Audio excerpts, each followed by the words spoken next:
Are you a frustrated final expense insurance agent wondering where you need to be throwing your hard earned dollars to hopefully make a dollar in this industry with leads? Well, you found the right video. We're going to talk about final expense leads as well as final expense telesales leads, where to maybe look into acquiring them, as well as what to avoid so that you don't put yourself into a position where you just got kicked out of the industry because you didn't know any better.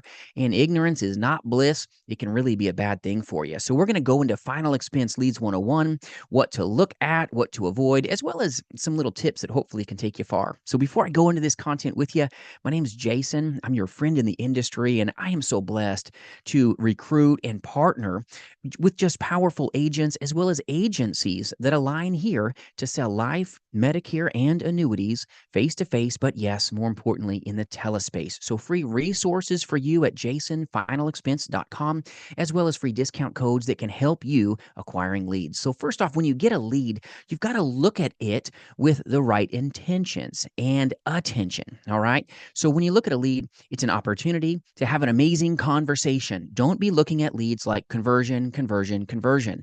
A lead is not a sale. And if no one told you this, I'm sorry. All right. Put it in the comments below if that's been told to you. But a lead is the best thing to have a lot of conversations. Referrals only take you really so far in this space. Final expense telesales is all about a terrific pipeline of leads flowing your direction for you to have the best chance of success, not guarantee here, with any lead. So when you look at a lead, you got to have a powerful and positive attitude to really accelerate with them. So the leads to avoid, number one, I'm going to give you a lead that you want to steer clear from, and that's a telemarketed lead. Do not touch telemarketed leads. There were a couple vendors, too, that I knew of that were very compliant back in the day. Nowadays, don't touch them with a 10-foot pole. They are not what they used to be, and compliance is a problem here with those overseas companies that is coming into your email inbox. I have this great lead, and they tell you it's TCPA compliant. They may tell you it's DNC scrubbed. Do not trust any telemarketed lead vendor, period. That's my opinion.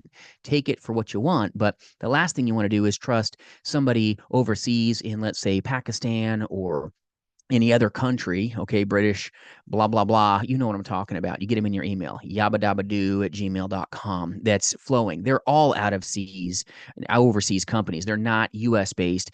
And let me tell you, when they violate the DNC, they don't care. You're going to pick up the costs here. So do not, and I mean do not touch telemarketed leads, period. Don't get anywhere near them. It's a litigator's lollipop that they're going to be like, ooh, this is great. This is sweet. That dumb just bought telemarketed leads. Now you're going to pay the price. So don't buy telemarketed leads. Can't reiterate that enough. You got to be really cautious about this. Don't do it. If it sounds too good to be true with telemarketed leads, well, guess what? You're right. You're going to get bit. Yabba-dabba-doo@gmail.com that tells you to pay them on WhatsApp or whatever the heck medium they want you to hand them your dollars. You're the one that's going to get in trouble here. So telemarketed leads, take that option off the table, period. Now, if you're an insurance agent, for the next lead that we're going to talk about, this is one that maybe you want to consider if you have almost no money or you're really in a place of like low money, all right? If that's you, you can get a good TCPA compliant, DNC scrubbed, aged lead. All right. You want to get one that's 90 days old or less so that you can legally call them currently. All right. And you can acquire those for less than $2 a lead. You need a lot of them, though. Don't fool yourself into thinking that, all right, you can have 5 leads and you're somehow going to get a sale out of 5. That's not the truth. You're going to dig through a lot of dirt to have a chance of getting the gold, getting the sale. Understand that aged leads are where you start. When you don't have much money, that's not where you stay. The purpose in your plan with an aged lead is to get to an exclusive lead as fast as humanly possible. All right. So stay away from telemarketed leads. Tip number 1, don't even think about it. No, no, no. Okay. But aged leads, you can acquire them. If you need good aged leads, reach out at jasonfinalexpense.com. I'll get you a link so that we can get you what you desire in that arena. We've got lots of discount codes here that can be of a help to you, no matter what work family that you align with. We want to help you succeed. Now, the next third lead that is pretty powerful is a high intent, like Google or a banner lead is what they're called, or an SEO type lead. This is a little lower buyer intent, but it's an exclusive lead that's only yours. It's a single consent lead. It's got your name on it. So you're going to launch forward very fast when you get this lead in your hand. It's a lower cost. Typically, those are around $10 to $15 a piece. That's what it is normally for. All right. We've got some resources where you can get those as low as $5 a piece when you're buying 100 at a time. But an SEO lead is like, forgive the crassness of it, it's kind of like single ply toilet paper. It works really well. They work very well, but you're going to need double the amount of a maybe higher intent, higher quality lead to have the same conversion. Is this making sense to you? So if you normally would buy one higher intent lead, you're going to need two of these, the SEO or Google banner leads, because it's just how they are. It's not as high of buyer intent. There's not as many data points there. So you're going to be making some more dials, more action on your end to acquire the client. In what I've seen in my experience doing this for 2+ decades, all right, 20+ years here with a lot of agents that partner. And let me tell you, it's always been the truth. Nothing's changed with Google banner leads. Good leads, low cost, lots of action, and you're going to need a lot more of them. So Google banner leads, not a bad thing, but you need a lot more of them. Make sure you've got the right lead vendor, because if not, you can waste your dollars. And I don't want that for you. So Google banner leads, good, not like the greatest. All right. Now, the next lead vendor I want to talk to you about is like a Facebook lead, a high intent, exclusive Facebook lead. These type of leads, you want one where it's got the long form, where they physically like are typing with their fingers who they want, okay, the beneficiary to be, how much coverage they want. Do they have their favorite dog, Fido? I want them to type those things in physically. I do not want a lead that's a Facebook lead that's auto-populated. Be careful of the ones that are auto-populated. It's like your consumer can sneeze on the keyboard and it autofills. Maybe they put their name as Daffy Duck because they're security conscious, all right? And they don't want any of their phone numbers there, so they transposed and boogered it all up. You do not want auto-populated leads because you're paying for a phone number that does not work.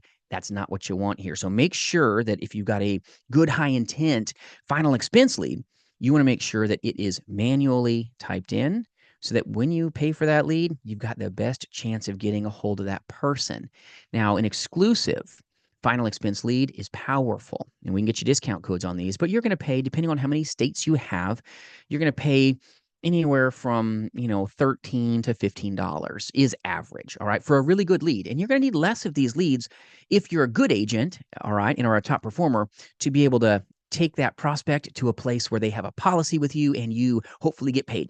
But in this industry, there's risk to have reward, and you've got to be ready in this space to buy your leads and don't look back. You got to look forward with action. And when somebody tells you, no, I didn't fill this out, you're going to get that with any lead here. Don't let this hamstring you. Keep helping more people. When they tell you no, just think next, lean forward. But a high intent, final expense Facebook lead that's set up just for you, that has your name, maybe your face, your phone number, that's a good lead. But be wary of these places that are saying, oh, we've got all the calendar. Okay, this links to your calendar. You're setting yourself up for a no-show, and over 50% of those folks that set up a calendar appointment don't even show up. It's part of the business. Just don't get suckered into thinking that you can just sit behind your desk and you got this like insane calendar and then nobody's showing up. That gets really daunting. You've got to look at this like, I'm going to make a lot of dials and I'm going to hopefully make a lot of dollars because of action and a little bit of skill and a little bit of luck, right? Make sure you got good, straight talking people when you're purchasing leads, because you're going to be the one that pays the price if you do this wrong.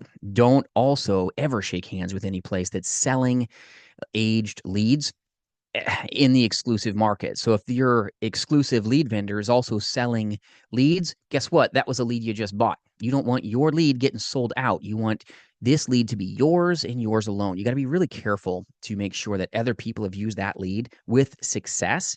And if you need resources, reach out. Love to have a conversation with you to go over that with you.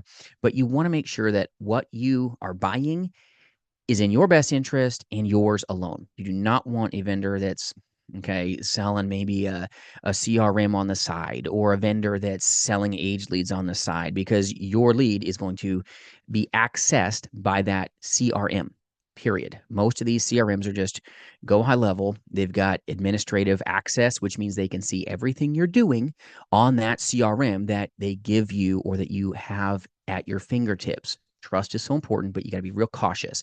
I would never use a CRM that's attached to a lead company, period. Okay. No different than I would advise you not to be purchasing leads through your IMO or your FMO in their platform, because guess what? You can use their CRM and have access to the leads until Maybe they decide they don't need you anymore, or they're done, or you decide to move to another work family. They go scorched earth on you, and then you lose access to your portal. Poof, there went all your leads. I've seen this happen to other agents. I don't want you to be a statistic. So when you buy leads,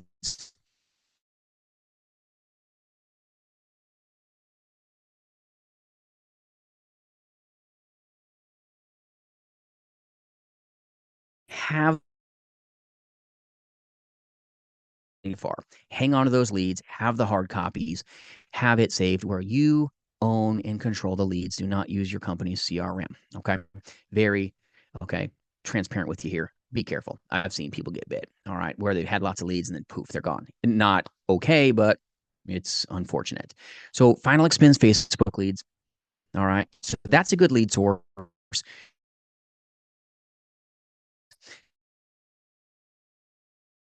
Inbounds mean they're calling you, they're chasing you. You're not chasing the prospect to pick up the phone.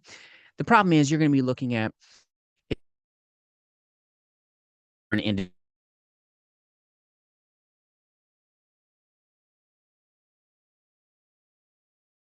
or the commercial that they're seeing when they see it and then call you. Sometimes the commercial can change a little bit and you don't know. You've got to be ready to know that the buyer intent can sometimes be really crazy good with a certain ad copy, and then maybe they changed it a little bit. Well, this is something that you want to know. Also, inbound leads may start at around 45 now, but they're going to get more expensive as time goes on. It's a numbers game. Strength in numbers and in the laws of averages, but buyer intent, even with inbounds, can be something that can change a little bit over time with one vendor or maybe a couple of them. We've got many different inbound lead vendors. If you need access to them, we'll get you resources on the platform. You don't have to be part of our work family. We'll definitely align with you on that if you would like that resource. But inbound leads are great for someone that's got a lot of call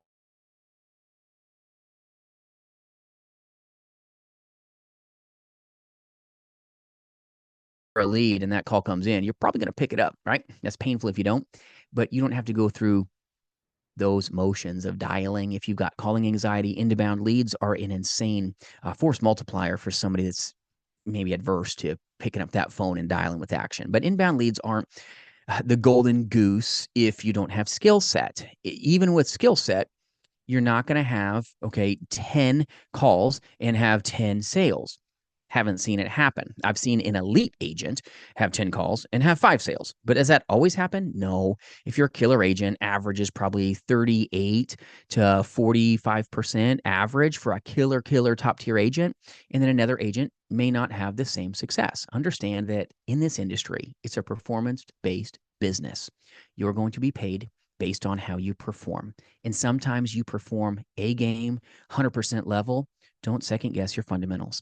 You're going to have leads that just don't buy from you. It's part of the business. Don't let that sour conversation affect your future conversions and the people that you can take care of. So inbound leads are great. They're really good for the right consumer, but an agent that maybe wants 100 conversations or opportunity to have 100 conversations with leads may be better served on outbound leads. But 100 leads that are outbound are not going to be 100 people that pick up the phone. It's going to be a lot of voicemails. It's going to be a lot of dialing. It's going to be days of it. And you know what? When you get that rhythm, it's really a good thing when you get that sale. You're like riding a wave, but stay away from telemarketed leads. Age leads are still an option if they've been scrubbed and they're under 90 days so that you can legally call them.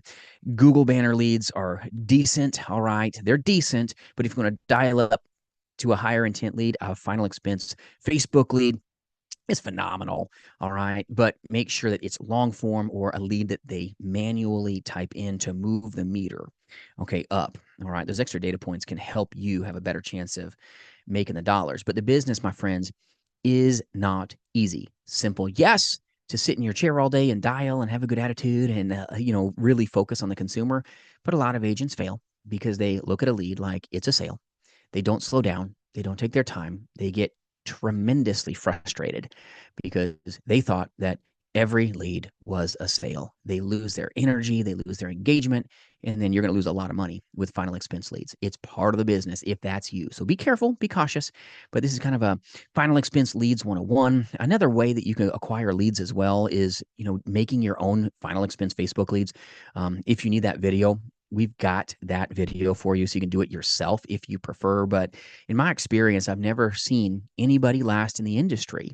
They either are a professional marketer, meaning they sell CRMs and leads, or they're an insane insurance agent. If it was really that good to make your own final expense Facebook leads, everybody would be doing it. And a lot of people do. And then their ads get shut down. Their personal Facebook accounts get shut down. There's some negatives there. I'll try to put a video up at top here. It'll share some of those gotchas with you. But you got to be careful. If you're a top producer, your time, your most valuable resource, should be spent prospecting. That's what helps you get paid, not being a professional marketer and every day working on your Facebook ads and trying to figure out maybe a better ad copy because one ad copy that got you a lead for $10 now just jumped up to 30, $40 for the same darn thing because a lot of people are seeing the same thing. So just know that with a lead, you've got to be fast at launching. Don't buy leads and sit on them. All right. These aren't eggs that need to be hatched. We're not chickens here. Don't be a chicken and get on the calls right away. When you get a lead, as fast as you can, get to the lead. Speed to lead is going to help you be successful, but also slow down. Take your time. Make sure you've got the best final expense telesales script on the market. If that's you, if you're a face-to-face insurance agent, make sure you acquire and have the best script for setting appointments with insurance leads. And if you need any resources, jasonfinalexpense.com. Hope this video helped you. Share it with a buddy. And remember, my friends, you've got what it takes. Hope this takes you far in your career. Never look back. Looks like a lot of work. Looks like a lot of action, but I hope this business works out for you very well. And then if you're a face-to-face agent, direct mail leads aren't bad, but they're stinking expensive right now. And if you need those resources as well, we can get you some, little postcards that really work with a couple different direct mail lead vendors. But face-to-face play, you may be more powerful with a digital lead. All right. So I appreciate you greatly. If you need any resources, jasonfinalexpense.com. We'll see you soon.